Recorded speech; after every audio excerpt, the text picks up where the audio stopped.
are doing well tonight. Welcome back to another, not episode, but another edition, another mastermind here in the Legacy and Wealth Builders Collective. I am Sharon Johnson, otherwise known as the Lady GC, and I will be hosting you all tonight.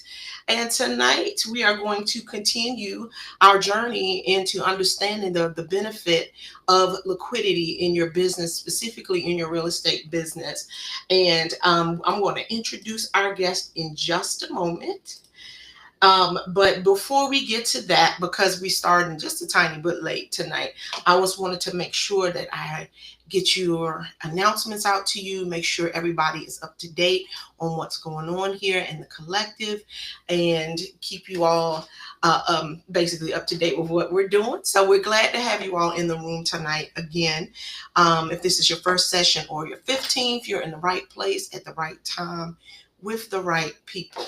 The space is built just for you with intentionality so that we can share with one another and that we can grow with one another. And I've said this multiple times that if you want to go fast, go alone. But if you want to go far, then go together. So we've got some updates for you all tonight. And because I want to go ahead and get to the meat of what we're going to be talking about tonight, I'm going to just go ahead and get to that. So don't forget, first of all, membership. Friends do not let friends stay broke, and friends do not allow their friends to not get the benefit of the collective. So we're growing and we need you, but we also need for you to share your experience with other people. So if you have been in the collective for any amount of time since we got started, you know that we are all about each one, reach one, each one, teach one.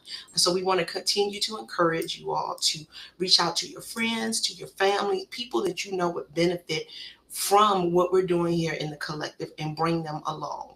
Okay, it's not necessarily a hard pull. We always want to tell people that we love about the good things that are going on in our lives. And so we want you to share the vision that we have, invite with intentionality.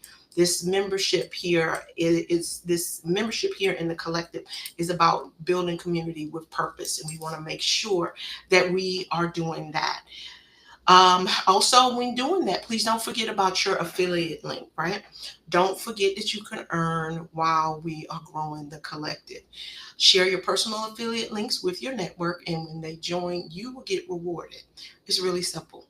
We're building legacy together and getting compensated at the same time. I don't think that's a bad deal. Let's see. Don't forget, for those of you all who are already here and already engaged, that we are offering to you all your free one-on-one strategy session. Now, if you haven't taken advantage of that, I don't know why. You're going to get your first session booked and you're going to be able to have your meeting with Terry, and then your follow-up sessions after you all start laying out the plan that you have for your business and where you want to go with real estate. Then Kirsten and I will be here to walk alongside of you to help you continue on in your journey and to keep you moving with accountability. So let's be intentional about that as well, and your next move, because you won't get anything if you don't do anything. It's something my grandfather used to tell me all the time, that in order to get something you've never had, you got to do something that you've never done. So let's get to booking those strategy sessions, people. I've already told you to share the collective. It's really simple. It's just like sharing anything. If you got a new lipstick or a new handbag, or you went to a new restaurant and you loved it, you share it. So if you love the collective, make sure that you're sharing it. Let's see what else. If you all were here for Terry's last podcast with LaShawn Holland and Tony Moore, then you know that it was fire. Why haven't Black people cornered the market? So part 2 is now streaming, right? It's up in the collective for your viewing pleasure. So please avail yourself to that. And then finally, let's not forget that our Q&A is live on every Thursday. And we want you to bring your questions from Profit First, questions about growing your business, questions about real estate, questions about mindset, and anything in between. This is your space to grow and for you to ask questions. And don't forget that the book of the month this month is Profit First by Michael McAllowicz. And so, you guys, it's time for us to stop operating from a place of survival, right? And start putting profit first. We don't want to be in our businesses the way some of us are in our personal finances, which is check to check, month to month. We want to position ourselves to be able to grow and to actually step into a place of wealth, because wealth is not measured in how much money you have, it's actually measured in time. A very wise man once told me that, and he was right. How long could you be away from your job and not have to go out and create resources and make money so that you continue to live? That's how you measure wealth. And so we know that we're wealthy in our health, we're wealthy in all of these things, but we want to position ourselves to also be wealthy when it comes to our finances. And that comes from taking our profits off the top and then using the rest to grow and to build our business. So we are going to be in chapters 3, setting up profit first for your business, and then the profit first formula, which is chapter 4, which we intend to talk about. So get your books, mark them up, put on your headphones, listen to them, and on your lunchtime. That was thunder, y'all. But whatever you do, show up for yourself as you've been doing on Thursday. All right. All right, then. So we are ready to get to the meat of tonight. And we have our guest here with us, all the way from, where are you from? Are you in Philadelphia? West Philly. In West Philly. Uh-oh. So I'm gonna allow him to introduce himself to us tonight. But I would like to present to you all Jabari. What's your last name? It escaped me. Jones. Jones. Yep. Okay, I was about to say Johnson, and I don't know where I got that from. Probably because I'm a Johnson, but nah. Be who you are, sir. Be who you are. Thanks so much for having me, though. I appreciate it. And I think these spaces are very important, in terms of helping people grow their business. So, hey, everybody out there, my name is Jabari Jones. I'm the president of an organization called the West Philadelphia Corridor Collaborative here in West Philly, in Philadelphia, Pennsylvania. We are the largest chamber of commerce like organization that represents businesses on the western part of our city. And I represent about 2,000 companies that are everywhere from your mom and pop coffee shops to real estate developers to paper products and light manufacturing companies. And pretty much our mission is to create, connect, and advocate for resources that will help residents in our communities in starting new businesses, as well as helping our existing businesses to grow, thrive, and hire by providing them the right connections to opportunities, the right legislative representation, as well as some of the geographic competitiveness they need to make their businesses valuable. On top of that kind of work, we're very involved in a number of projects at all different sizes. Here in West Philly, we have so much going on. Our district encompasses the third largest train station in the United States, the 30th Street Station, and I sit on the board for a 40-year, 175-acre redevelopment of that station, which is going to cost $23 billion over the next 40 years. My district also encompasses major Ivy League University of Penn. I have Drexel University. I also have St. Joe's University in the district. We have a huge life sciences area of our district with health tech companies, companies that are pushing the boundaries of life sciences and health technology to save lives. One of our top members, who I'm so proud to talk about, is a company called Spark Therapeutics, which is a company that has invented the first ever FDA approved product that cures retinal blindness using gene therapy. So we have businesses that are doing all sorts of really great things here. And so I'm happy to share all of the random things that I've learned in this role. Now, this always will be my 10th year, and I've learned a lot about almost any industry you could possibly think of, given how diverse our businesses are. So I'm happy to sit with you all and answer some questions, and hopefully I can help you out wherever your journey might be. Wonderful. Listen, I did not know you was gonna be bringing all of that. That was a lot. Like you said that. Okay, that can cure blindness with retinal therapy. Due because I'm a STEM girl, but I'm architecture in houses. I'm not bio at all. Can you run that back by me again? Absolutely. Part of life science is this new innovative thing called gene therapy, which is actually the most basic thing is pretty much editing certain chromosomes in your DNA. And so Mhm. some blindness is actually caused by genetics. That obviously there's some that's caused by injury, or you might have had a childhood injury or something when you were a kid or something.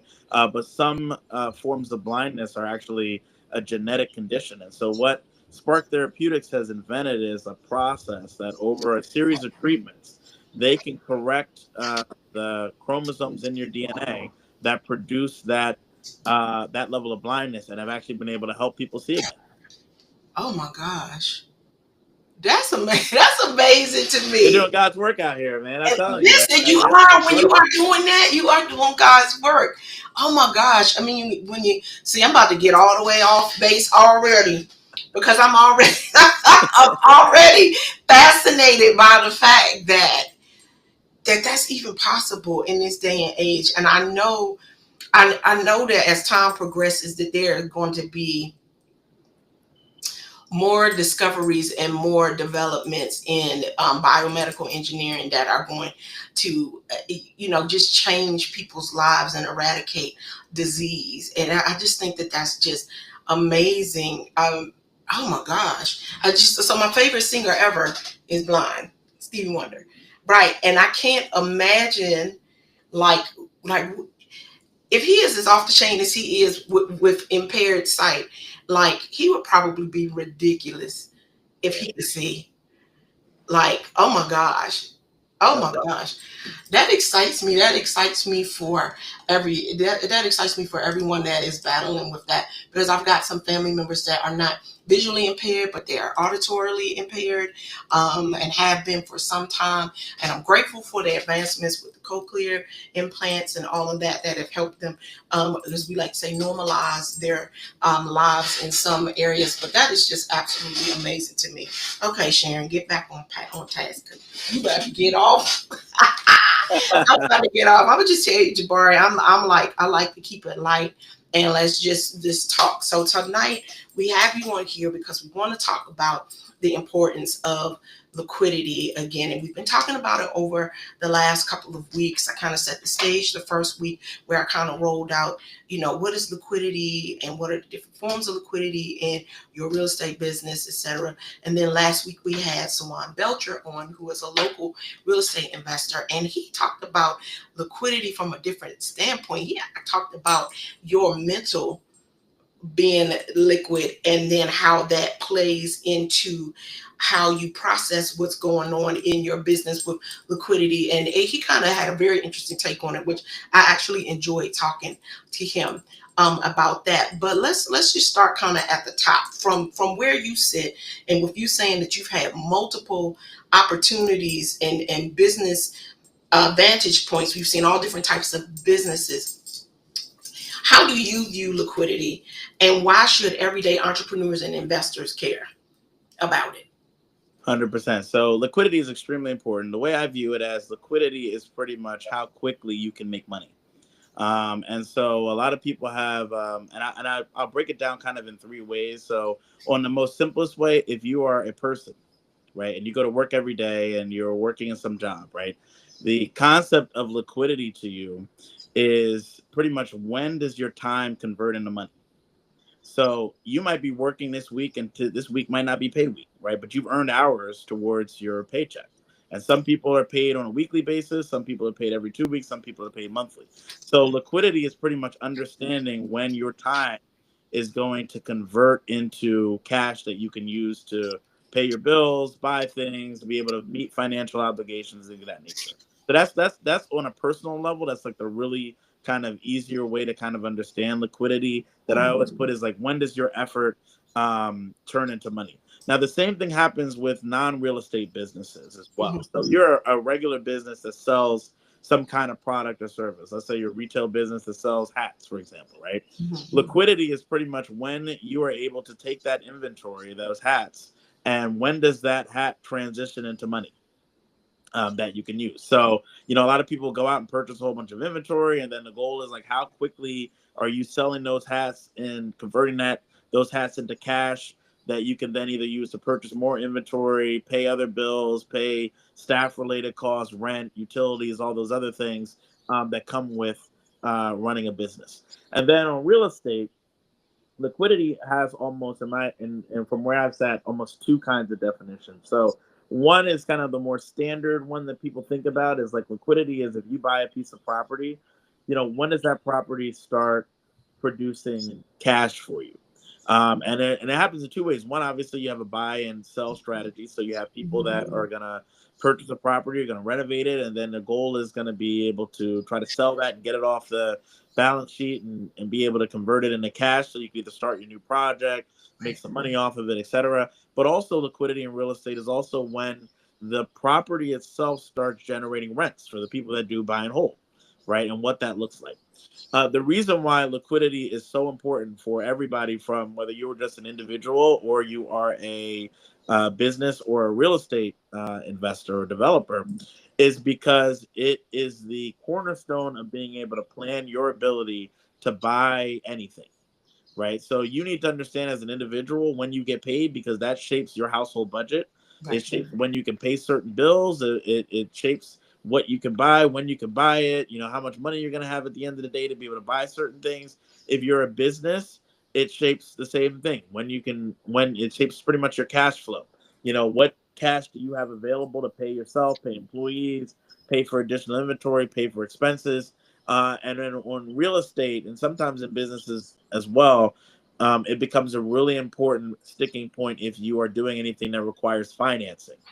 Because a lot of times, especially for larger, medium-sized real estate projects, you go out and you get a loan that helps you purchase a property. That loan has a period of time where you have to start making payments back on that loan, and you have to make payments every month. And so that liquidity of when that property is going to start generating revenue is super important, because until you get to that point, you need to make sure that you have enough money in other sources to be able to pay whatever that financial obligation is for as long as you might have to in order to sell it. And for most real estate investors that are doing either buy and hold or a buy and flip, your goal is to get that property to producing revenue as soon as possible, so you don't have to dig into your own pocket to pay those related financing expenses.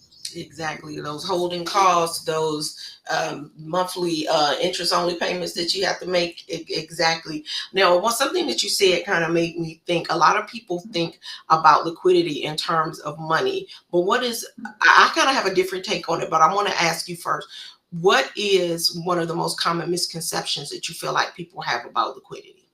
I think the common misconceptions I think about it are also like it's not just sometimes people look at it as in just cash, but it's also like financing ability, right? Like so there's a level of liquid I think that exists in any kind of business, and not much on the well, actually I guess in a way on the personal side too a little bit, but mostly I'll focus on the business and real estate example.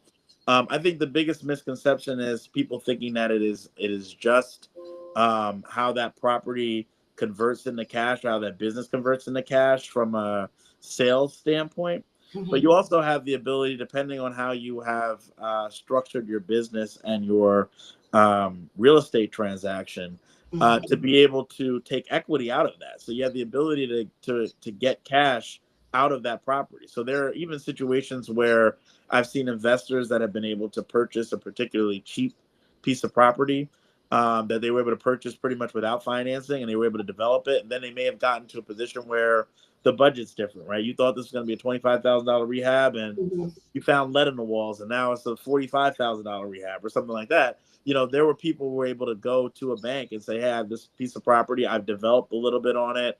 It has a different value. Can I take some of that money off of it by using that property as collateral to be Mhm. able to focus on that budget?" So that's like one of the top common misconceptions I think I hear about liquidity. And then I would also say like there might be there's kind of another one I think about in terms of like businesses, and I guess it's more businesses and non-real estate businesses rather than real estate businesses. Mhm. But a lot of people don't think liquidity matters in those other businesses. Like people don't understand that, as a business, no matter what product you sell, no matter what service you provide, Mhm. liquidity matters to you because like that cash flow is the most important thing to a business. You could be the person that has the most profitable type of business that makes the most amount of money, but your payment schedule in terms of how liquid your business is could be Mhm. 120, 180 days, and people have gone out of business. Being trying to be able to satisfy those kinds of contracts because they haven't really focused on how liquid their business is. That is true, and that was actually what I was leaning into when I said that I had my own perspective on it, because liquidity buys you time. So liquidity is not as much about money as it is about time, and it provides you with an opportunity to be first in line to get something and be able to get it off the table before somebody else gets it. But it also buys you time in order for accounts receivable and all of that to come in. And a lot of small businesses experience that. Well, I mean, large businesses too. But when they grow too fast Mm-hmm. and they're illiquid, then it makes it difficult for them to be able to actually keep up with the pace of their growth. They actually outgrow, if you will, their foundation, because they don't have any cash to help sustain them. And everybody knows that if your foundation ain't good, the rest of the house is just gonna crumble. It's Yep. gonna be a bad it's Right. gonna be a bad situation. That's Something else you said too made me think about, see, at 53 years old, I'll be forgetting stuff. If I don't say it right at the moment, I'll be like, um we'll come back to it. If I think about it, I'll write it down. But let's just keep going. Let's just keep going on with this conversation. So there are strategies, and we discussed this with our in our group about how to build liquidity, and we've even included things like debt, credit card, especially for small businesses, those types of things. You have to use them. All right, Miss Doris, welcome back. You have to use them. You have to use them properly, right? So, what are some of the top strategies that you would recommend that for keeping cash and liquid assets accessible without stalling growth? Because there's always the balancing act of, I got this money over here, and I've experienced this even in my own business. I do this job, I finish, I make this massive amount of money.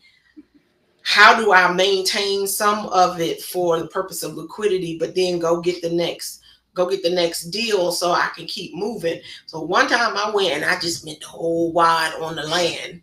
Then I didn't have any money because they wouldn't allow me to collateralize the land, even though the value of the land had increased by 3 times, mm-hmm. which was interesting. So anyway, what are some of the strategies that you would recommend for keeping cash on hand and your assets liquid and accessible to you without stalling out your growth? Yep. So I guess my top two on that is, one, I think the first thing is making sure that each one of your investments you have thought out and planned. And what I tell people typically to do is do what's called a cash flow projection worksheet, which is pretty much a worksheet that helps you break down your expenses and revenues on any project month to month. So you look at a project, you look at a construction scope of work, and you say, all right, what exactly is the cash that's going to come out of pocket on a month to month basis, so I can understand what that cash flow looks like, and also to know at what point in my business, whether you're a non-real estate business or real estate business, when does the cash start coming in or off that property, or off that business, to be able to pay some of those other expenses as you go on. So I tell everybody that they should do at least a 12-month projection for any project. If you have a real estate project that's larger, that's going to take longer than 12 months, you should do it for the period of the construction plus 6 months. It's normally a good strategy, but you have to be able to understand what the actual full costs are for whatever project you're going to do. The other thing I think that helps people is maintaining and trying to build a good relationship with a lender. And typically, like a lot of people, this is like a weird thing, I think, in the more, I guess, digital era, which I find a lot of times people have like not, or people underestimate, especially businesses and investors, they Mhm. underestimate the value of having a good relationship with a physical person that's a lender at a bank or financial Yes. institution, right? Yeah. And that is so important because a lot of people will go on some weird app and you'll put your information in and they'll come back and say, "Here's 125,000," and you get the 125,000, and you never had a relationship with a person. Some people think that's great, it's efficient, it's Mhm. whatever, but it's always better to have a relationship with a person, especially a person that really gets to know you and your business, Yeah. because there are all kinds of ways that person can assist you. And in the case that you take out a loan and you miscalculated on something, that person might be able to do some things to push back your payments due. They might be able to get you a little tranche of additional money to be able to help you with your project. So I Mhm. always say that building a relationship with a lender, and making sure that you are, holding up your end and being very communicative with that lender, making sure you're paying the debt back. That's why the cash flow is really important, because you want to make sure that no matter what it is, if you take out a loan, you want to make sure that you have the ability to make those monthly payments on schedule, on time. You don't want to, get somebody you're trying to build a relationship with at a financial institution in hot water because they vouch for you and you stop making payments. That's Exactly. not gonna help you grow your business. It But as you go through that, though, then they can also, they can vouch for you. You have a lot of businesses that will come in, and you might go on one of those apps and say, "Hey, I need 300,000," and maybe the max you've ever borrowed was 100. And a lot of those apps that don't have a face attached to it or a person, when you're just a number, you're getting declined. But an individual person might say, "Hey, look, I can go talk to my vice president and say, hey, we really like this guy. He's paid back. This is his third loan with us, and he paid 100,000. I know this is a little bit larger, but I vouch for him, and we talk regularly, whatever." And sometimes that is enough to get clients over the hump to be able to get and unlock some additional financing. And to the Mhm. extent that you're able to use other people's money to develop projects and be able to keep your cash as either contingency or as an emergency in case some costs are a little bit higher, is like golden in terms of the world of liquidity. That was actually going to be my next thing that I went into, because as a GC, I've done several new builds and I've done renovations. And one of the things that I find out in a renovation, they always say renovations are like, and this is where I've done renovations with a large scale general contractor when I was just getting started, or even in my own business. Like, a renovation is like a box of chocolate, right? You don't ever know what you're going to get till you bite into it. And Yeah. and I think this is what I wanted to share before. One of the things that I've started doing now is, and this helps when the person who owns the property is liquid, is going in and doing the demo before. I can give you a price on what I can see, which is everything that's installed, these raggedy cabinets, these terrible, the drywall, the baseboard, the carpet that needs to come out. Let's go ahead and tear everything out that needs to come out. And I can tell you what that's going to cost. And then I can tell you after that, this is what it's, and I can give you a better number on what it's going to cost to do your project, because now I'm behind the walls. I did a project for somebody, and when we got behind the walls, we knew that they had problems with mice, but we didn't know that they had a problem where the mice were chewing up their wires. So they ended up having to come out of their pocket another $13,000 in electrical, because we couldn't see that from the beginning, and they were willing to do it, but we stalled. It was during COVID. It stalled the project. They were already in liquidate. I had to help them get the credit and stuff together. And then once I did that, and they went and got exactly what I told them, then it was like, I've got to get another $13,000. Well, yeah, because Mickey and his friends done ate up all of the wire in your walls, and we didn't know that because we couldn't see it. So that's kind of like an aside. But you made a mention about emergency funds, and let's talk about the difference between emergency funds and opportunity funds, like when it comes to liquidity, and what's the difference, and why do both of them matter in the game of real estate or whatever your business is, and being liquid. Yeah, so I think the emergency fund, I think, is so important because I've seen so many projects get like derailed. Like projects have been completely derailed because people don't put any contingency costs into their budget. And so when you're doing that cash flow projection worksheet, you want to include a contingency cost number. Now, determining a number depends on the project, and a lot of this is kind of is subjective. It's based off of like the expertise you have in that particular market, right?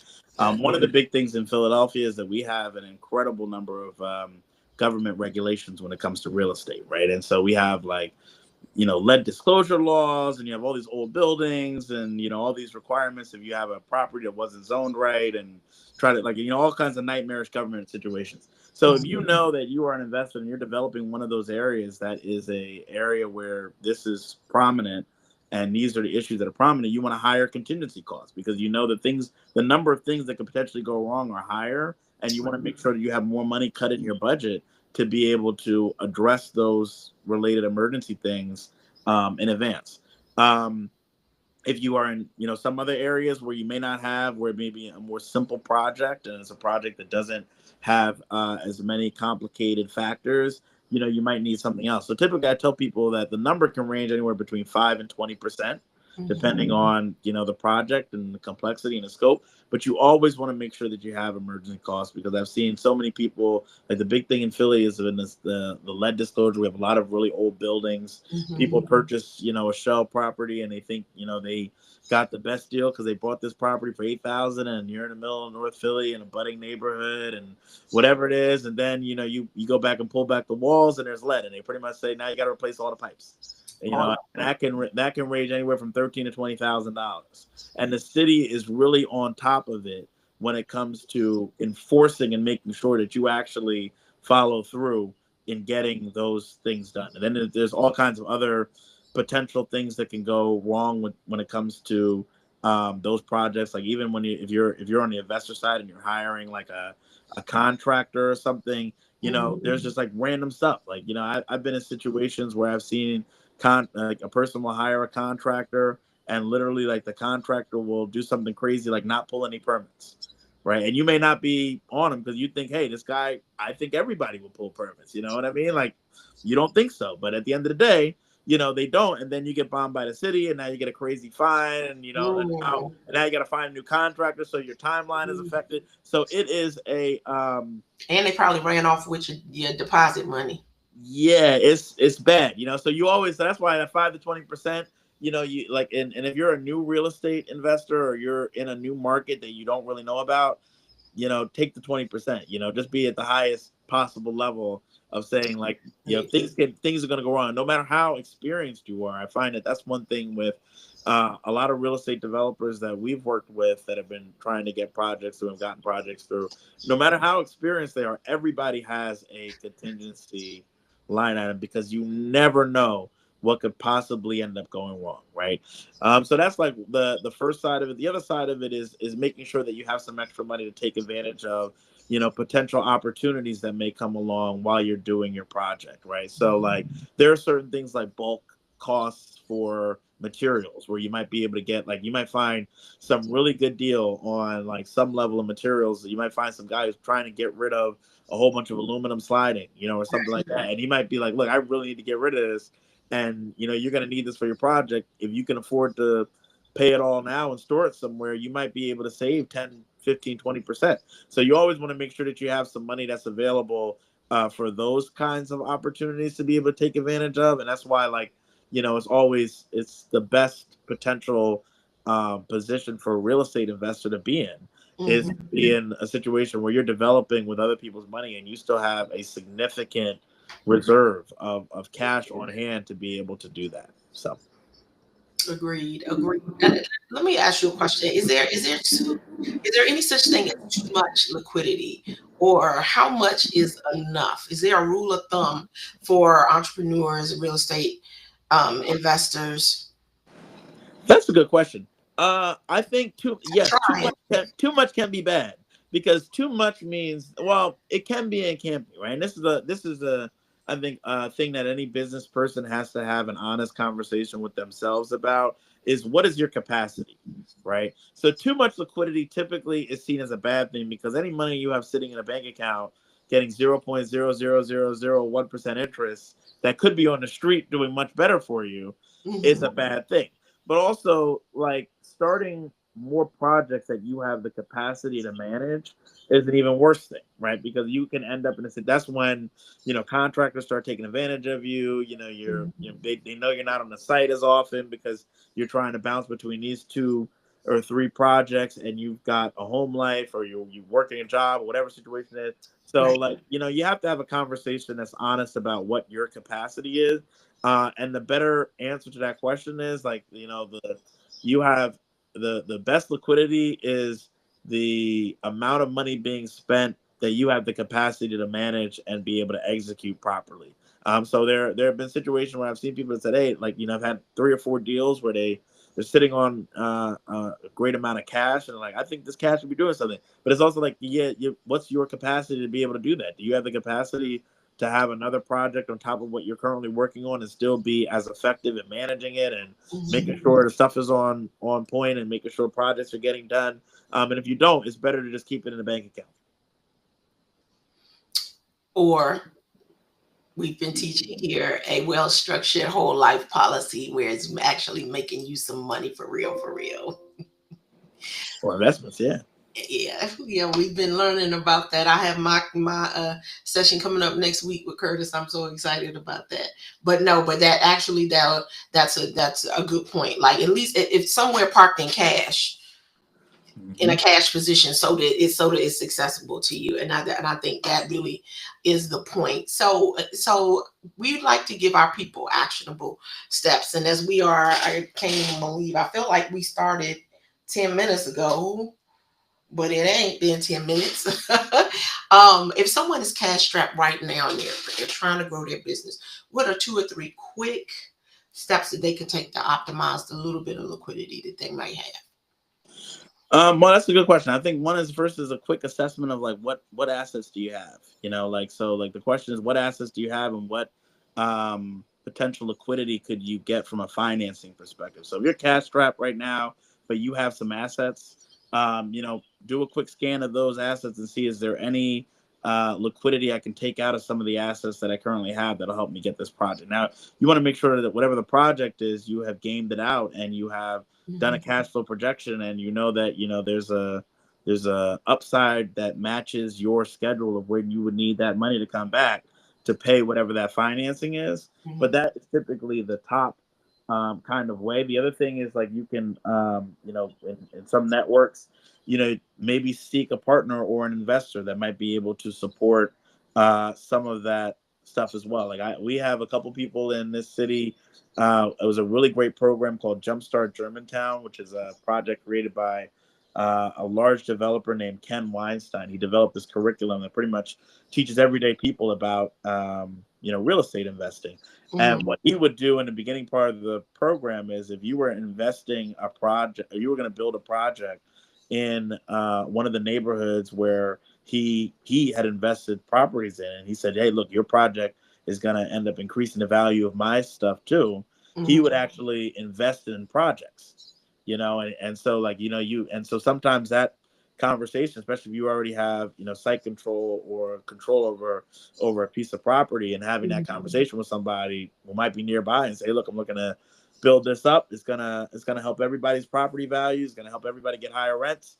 I'm looking for investment, right? So that is, sometimes I think the second kind of way for people to go about it. And then the third is also maybe to look for investment opportunities that aren't as expensive, that help you build out assets. So I know that there are a lot of people.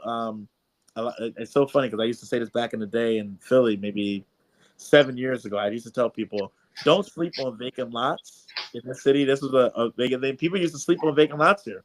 And now in some neighborhoods in my district, you have lots going for 65, 70,000. Yes. Insanity, And so for the person that brought that lot and just hold on to it, that's $70,000 of liquidity you have right there that you could go to a bank and get a loan against to either build something there or build something somewhere else or whatever, just based off it being a vacant lot. So sometimes it's also having a conversation about what kind of assets can I, very cheaply maybe purchase and hold on to for a little while that are going to increase in value, that I may be able to pull some liquidity from. That's actually a really good point. I love that you brought up the whole issue with like land. Like right now, land is appreciating like crazy because number one, is not any more of it being made. I don't know. God is expanding the earth and putting his finger in and twirling around and creating new Right. land. But I don't think that that's what's going on. But what I do know is going on is that I get 2 or 3 phone calls daily for the properties that I already own. And I mentioned to you all that I didn't give you all the numbers, but I purchased a lot that was zoned for residential multi, so I could put a duplex or possibly a triplex on it if I rezoned it, which is really not a big deal. But I spent like $49,000 on the lot. I looked at the value of that lot not too long ago, and it was like $150,000, and there's only point 0.2 acres. And somebody called me today and was like, "Do you want to sell?" Click. Absolutely not. There you go. Absolutely not. Because I paid less than $50,000 for this lot, and now it's worth $150,000. Why would I do that? Yep, Why it's would an I do incredible that? asset. It's an incredible asset, and it's like that value of that can always be that's liquid that you can take out at any time on any other project, Mhm. and be able to have access to cash, and then at the end of the day too to build something on it. So it's incredible. Are there any specific national lenders or hard money lenders that you know of that would lend like that? That's a good question. That's kind of off the. The most honestly the most success that I've seen has not been national lenders. Okay. I've seen people go to more regional banks. The regional banks are a lot better. They're more relationship driven rather than corporate driven. A lot of those other guys, and look, I have good friends at Bank of America and Wells Fargo and all that other stuff, and they're great people. But at the end of the day, if their computer comes back and says decline this guy, unless you know the vice president, it's going to be a decline. And if that guy might love you, he might. I put in all the codes in the computer, but it's still going to come out. If it comes out a red answer, it comes out a red answer. The regional banks typically have a lot more flexibility. They're a little bit hungrier for deals too, in order to be able to do that. And I think that they're typically helpful. The other groups that I also say that you might want to take a look at, even though with the with some of the turmoil at the federal level, this has made it a little bit harder. But you have community development financial institutions, the CDFIs, and they are pretty much the mission of them from the U.S. Department of Treasury is to really invest, especially in low income Black and Brown neighborhoods, to be able to make loans at much better rates and be able to be a little bit more forgiving of past credit discrepancies or whatever. And so that's always another really great avenue to look at. And the other thing is like most CDFIs, like 90% of CDFIs are nonprofits. So you don't have people, you don't have to worry about typically some of the things with some of the hard money lenders and maybe even some of the banks where there's all kinds of trick provisions in there and people trying to figure out how to squeeze money out of you with all kinds of weird early termination, early payback options and penalties and all that other stuff. So I always tell people to recommend to like look into your local neighborhood wherever you're investing that product first. Look at the nonprofit lenders, the credit unions, and the regional banks because they tend to be more personable and also more accessible than some of the larger ones. And they're concerned about the community that they're based in. 100%. Yeah, 100%. So we've got one more question. We've got a question actually from Miss Doris, and she said, "Jabari, what is the going rate for vacant lots in Philly?" It changes. Like my name, like so. It depends on what neighborhood you're in. But I will say like there are people that are selling lots at 300,000, man, and they're like they're no space. Like they're like a row home lot could be three Like hundred thousand 4,000 dollars square in feet. South, like less than that, like 3,000 square feet, two Oh, thousand square feet. In some parts of Point Breeze and South Philly, but the other thing you have now in the trends in Philadelphia real estate is you have a lot of people from New York and DC that are moving into Philly. It's the transportation accessibility being in the middle of the Northeast Corridor, as well as our city has a lower cost of living than any other major city around it. Right, so like compared to New York, compared to DC, you compare it to Wilmington, like we have a much lower cost of living, and so people are flocking in there. So that property is very valuable. And the other thing is the city has also put a huge emphasis recently, city and state, on affordable housing. So I work with a lot of larger developments that come and say, hey, I'm building 60 units, 70 units, and there's a lot of government public subsidies that people can get. People are getting grants. They're getting discounted land, discounted property from the public land and things of that nature to build on these projects. So it's definitely a good time to invest in the city. And for the people that bought those lots back when I told people not to sleep on it, man, they're doing pretty good right now. They are doing great right now. Listen, I want you to come back and talk more at some point in time, if you can, about how to navigate like municipal programs like that are set up for investors and people who want to invest in their communities, because we've got some things like that going on down here. And I just found out from an associate that the city has a program that if you're considered MWBE, which is minority women and black owned enterprise here, that if you are a woman owned enterprise, that the same loans that they're giving to everybody else, they're giving them to you for these same programs, no money down and no interest. Yep. When I tell you, there's some better ones that we have. We have a state one that's redevelopment capital, which is a grant of up to 60%, up to $1 million that we have in Pennsylvania. That's the biggest one I get. We have the federal LIHTC grant, which is low. Yeah. We have that one. We have a couple ones for that's a tax credit though. Yeah. Like new market tax credits. We have there's all kinds of tools for larger companies. That's typically the majority of our work. People come to me and ask me for my support on those kinds of the major subsidies and tax credits and stuff like that. So happy to come back. We do a lot of work on that. We've been very successful in helping people navigate that. So. I would love that. There's so much opportunity out here for those of us, especially if you align yourself properly with the right people who know what they're doing, and that if you got a good contractor and you already done blew up the bad contractors early, and that's fine.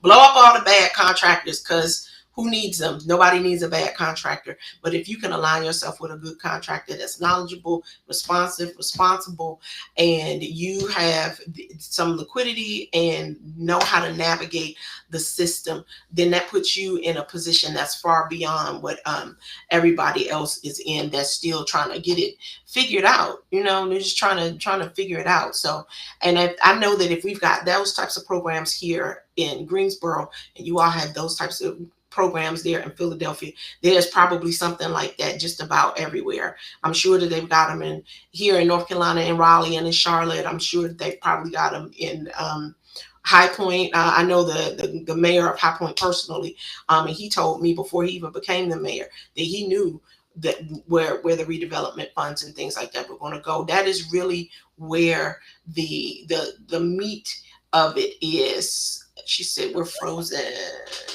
Are we still frozen? Are we frozen? That's what she said.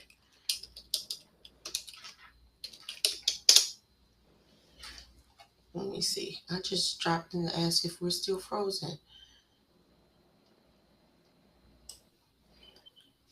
You got me excited though. I'm not gonna lie. You started talking about the opportunity downtown and for everything that's going on.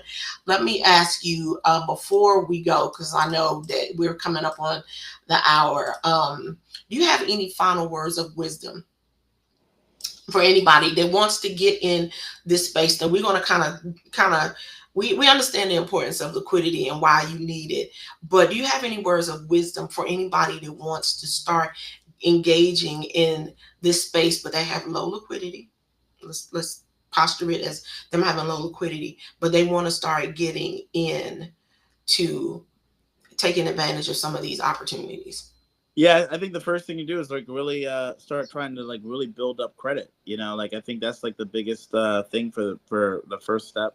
If you have a business or a holding company established, make sure that you register for a DUNS number, make sure that you're trying to build out some business credit, and then also try to iron out things that on your personal side, because on your first couple of projects, they're gonna pull personal credit. If you have a couple blemishes up there, you might wanna tighten those up and get rid of that stuff, negotiate some agreements, and make sure that you're in the best your personal credit is in the best shape to be able to start going out these projects. And then the last thing I say too for people is be very careful of and try to make sure that if there's one thing you could do, is try to get rid of any kind of government related lien.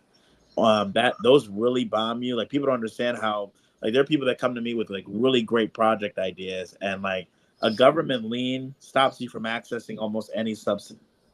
You know, if you have an IRS tax lien, or you have a lien from a court judgment or something like that, like, and I've seen people that literally, like, there are people that come to me on the business grant side, and they've come to me for like a $65,000 grant that they couldn't get because they had a $2,000 IRS lien for some taxes they didn't pay, or their property taxes were delinquent, or something like. So you really take charge of your financial profile, and really try to make sure, at the very least, if you can't get rid of all the blemishes or problems, whatever, at the very least, make sure that your profile doesn't have any government leaks. Yeah, there ain't nothing else I can say about that, because I've seen that absolutely torpedo somebody's opportunities. Like even something as simple as like with the city, not necessarily even having paid late, but like once they put you in that foreclosure status and they start coming for you and acting all crazy about their taxes, which down here in North Carolina, they've gotten to the point where they are, you could be 6 months late, they're going to throw you in a foreclosure status. It used to be that they didn't do that, but now it's kind of like, oh, you're 6 months late on paying your taxes, you're in foreclosure. What? That's insane. But that's how they're doing it. Even if Chase you the revenue with a baseball bat, man. The governments are chasing revenue with a baseball bat. I mean, like, it's just not a good time to owe the government money, man. Especially with certain administrations, man. They're knocking down doors. Listen, you're not lying, but I'm going to say that this was going on in the last administration down here. I was like, what are y'all doing down here? The people owning these little small parcels might owe you about $400 or $500, and you done gone ahead and just ran them up the flagpole. Mm-hmm. Craziness. So no, that 100%. All right. So listen, you guys, we are really running up on the end of our time here tonight, and I really want to keep talking about this, because now my mind has gone into strategizing and really figuring out, like, after you get yourself together and you get the ideal profile, what's your next step? How do you engage your local municipalities for these types of things? You know, what kind of structures are they looking for in your business? Are there any type of structures in your business that would cause you to it would be a red flag for them, that they would not be interested in doing business with you on? But we are not going to talk about that tonight, because we are running up on time. And I just heard that the rain just stopped, which means, and it's been thundering and going crazy ever since we've been on here. But that means now I could go home in safety. So this is the last thought. Finish the sentence for me. If you get liquidity right, you can develop anything. Just like that. Just like that. You can develop anything. Well, I mean, that's the last word. That's the last word on it. So you guys, I want you all to, take away tonight what we talked about, and let's continue on our journeys to build our liquidity, build our profiles, build our personal profiles, build our business profile, to position us in such a way that if we were to take our paper and our application and put it down in front of somebody, then nobody would be able to tell us no. They would be so hard pressed to tell us no. We'd know that they were telling us no for some other reason. That's true. Whatever that reason. Whatever that reason is for that. Because I've seen some people with some messy, jacked up situations throw their papers down in front of people that know them and walk away with the lion's share. I've seen it. So while we are building here in this community and we are holding one another accountable, we're not doing it because we are being difficult and being hard on each other. It's because we want to see everybody grow. We want to see everybody be successful, and we want to see everybody have the opportunity to really build that legacy and that wealth in their family that they can pass to their children and their children's children. And that takes discipline, and it takes us doing something that we've never done in order to have something that we've never ever had. Okay, so okay, Miss Doris, yes, we're gonna bring him back because you want to know about subsidies for affordable housing, and I do too, because I'm not averse to being in y'all's area with being in y'all's area. At this point in time, Terry done showed me that you could be here, there, and everywhere doing real estate, and you don't have to be confined to your locality. But Jabari, again, thank you so much for joining us, and I have enjoyed our conversation. And I'm gonna I don't know if it's gonna be July, because I got to go back and look at the schedule, but maybe kind of once we finish clearing some hurdles and we get this profit first thing down and we finish getting these profiles together, we're going to bring you back to talk about that, because there definitely is a shortage of affordable housing.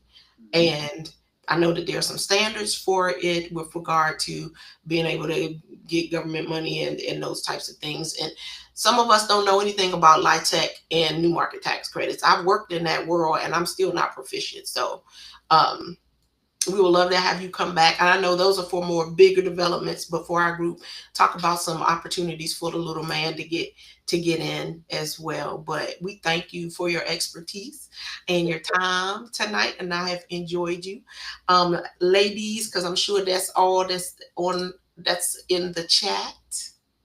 Ms. Doris said, thank you. Looking forward to Jabari coming back. We have such a grateful community here, and they love, love, love, love to just soak in other people's knowledge. So, but we don't just soak it up, we apply it here. So, all right, y'all. Well, with that, I'm going to say good night to you all, and I'm going to get out of here before it starts raining again. See everybody. All right. Take care. All right. Take care.